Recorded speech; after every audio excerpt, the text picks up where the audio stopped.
গত 8 মাস ধরেও আমরা বলেছি যে আমাদের দেশের সাথে দেশের যারা কোম্পানি, যাদের অভিজ্ঞতা রয়েছে, যারা কাজ করতেছে, তাদের সাথেই করেন, বিদেশকে এখানে ঢুকাবেন না।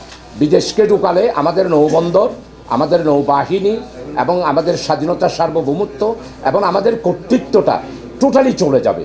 বাংলাদেশ জামায়াত ইসলামী চট্টগ্রাম মহানগরীর পক্ষ থেকে চট্টগ্রাম বন্দরের নিয়মরিং কন্টেইনার টার্মিনাল বিদেশি কোম্পানির নিকট ছেড়ে দেওয়ার প্রতিবাদে এবং নিজস্ব ব্যবস্থাপনায় পরিচালনার দাবিতে এক সংবাদ সম্মেলনের আয়োজন করে।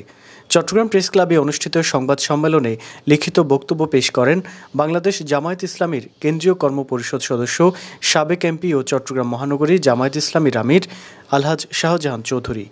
ট্যাক্স রেফারেন্সে আমরা বলতেছি যে আমাদের দেশের যারা আছে তাদের সহযোগিতা নিয়ে কাজ করুন।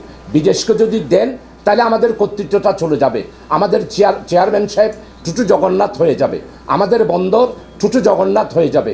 এই বন্দরটা তো আমাদের সম্পদ, এই জন্য বিদেশিরা কেন এখানে আসবে? বিদেশিরা অন্য জায়গায় নিয়োগ করুক, এটাই আমাদের বক্তব্য। এই সময় আরও উপস্থিত ছিলেন চট্টগ্রাম মহানগরীর নায়েব আমির, কেন্দ্রীয় মজলিসে শুরার সদস্য ও পরিবেশবিদ মোহাম্মদ নজরুল ইসলাম, চট্টগ্রাম মহানগরী সেক্রেটারি অধ্যক্ষ মোহাম্মদ নুরুল আমিন, নগর অ্যাসিস্ট্যান্ট সেক্রেটারি ও কেন্দ্রীয় মজলিসে শুরার সদস্য অধ্যক্ষ মাওলানা খায়রুল বাশার, অ্যাসিস্ট্যান্ট সেক্রেটারি মোহাম্মদ উল্লাহ, ফয়সাল মোহাম্মদ ইউনুস, সাংগঠনিক সম্পাদক ও সাবেক কাউন্সিলর এবং চট্টগ্রাম 10 সংসদীয় আসনের জামায়াত মনোনীত প্রার্থী অধ্যক্ষ শামসুজ্জামান হেলালি, নগর জামায়াতের সাংগঠনিক সম্পাদক ও চট্টগ্রাম 9 সংসদীয় আসনের জামায়াত মনোনীত প্রার্থী ডাক্তার এ.কে.এম. ফজলুল হক, চট্টগ্রাম 11 সংসদীয় আসনের জামায়াত মনোনীত প্রার্থী ও সাবেক কাউন্সিলর মোহাম্মদ শফিউল আলম প্রমুখ। পতেঙ্গা টার্মিনালে দেশ বিরোধী চুক্তি দেশের জনগণের কাছে উন্নয়ন করতে হবে এবং একটি নিরপেক্ষ তদন্ত কমিটি দ্বারাই চুক্তিটি পর্যালোচনা করে বাতিল করার, বিদেশি নিয়ম অনুসারে বাতিল করার উদ্যোগ গ্রহণ করতে হবে।